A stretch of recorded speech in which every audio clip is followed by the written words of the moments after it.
আজকে টাঙ্গাইল জেলা বিএনপির প্রতিষ্ঠাতা সাধারণ সম্পাদক একজন অসাম্প্রদায়িক জননেতা, যিনি টাঙ্গাইলের দলমত নির্বিশেষে সকলের কাছে একজন ভালো মানুষ হিসেবে পরিচিত, যিনি তিল করে টাঙ্গাইল জেলা বিএনপিকে গড়ে তুলেছিলেন, সেই বিএনপির প্রতিষ্ঠাতা সাধারণ সম্পাদক আব্দুল সালাম পিন্টুর মুক্তির দাবিতে আজকের এই জনসভার সম্মানিত সভাপতি, প্রধান অতিথি, বাংলাদেশের আগামী দিনের ইনশাআল্লাহ রাষ্ট্রনায়ক দেশনায়ক তারেক রহমান, বিশেষ অতিথি টাঙ্গাইলের 40 লক্ষ জনগণের নয়নের মণি বিএনপির ভাইস চেয়ারম্যান অ্যাডভোকেট আহমেদ আজম এবং আপনাদের এই ভরপুর গোপালপুর তথা টাঙ্গাইলের কৃতি সন্তান, যিনি জাতীয়তাবাদী ছাত্র দলের সভাপতি ছিলেন, যুব দলের সভাপতি ছিলেন এবং বিএনপির প্রচার সম্পাদক সুলতান সালাউদ্দিন টুকুর সহ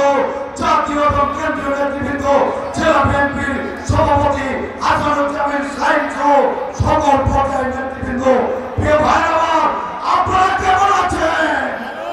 নিশ্চয়ই ভালো আছেন।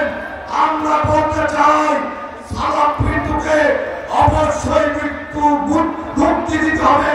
এই সালাম পিন্টুকে অনেক নির্যাতন করা হয়েছে, তাকে ইলেকট্রিক শক দেওয়া হয়েছে, রিমান্ডে নিয়ে এমন কোন নির্যাতন নাই যে তাকে করা হয় নাই, শুধুমাত্র একটা মাত্র কারণে যে তারেক রহমানের নামে সাক্ষী দিতে হবে। কিন্তু তারেক রহমানের নামে তিনি সাক্ষী দেন নাই। তিনি বলেছেন আমার জীবন চলে যেতে পারে, তবু জিয়া পরিবারের বিরুদ্ধে আমি কোন মিথ্যা সাক্ষী দেব না। সেই সালাম পিন্টুকে মুক্তি দিতে হবে। আমি আর একটা কথা বলতে চাই, আজকে এই বিজয়ে 17 বছরে বিএনপির অনেক নেতা কর্মী নিয়োগ হয়েছে। এই গোপালপুর হলো টাঙ্গাইল তথা বাংলাদেশের একটা ফিলিস্তিন, এবং কোন নেতা কর্মী নাই গোপালপুরে তারা নির্যাতিত হয় নাই।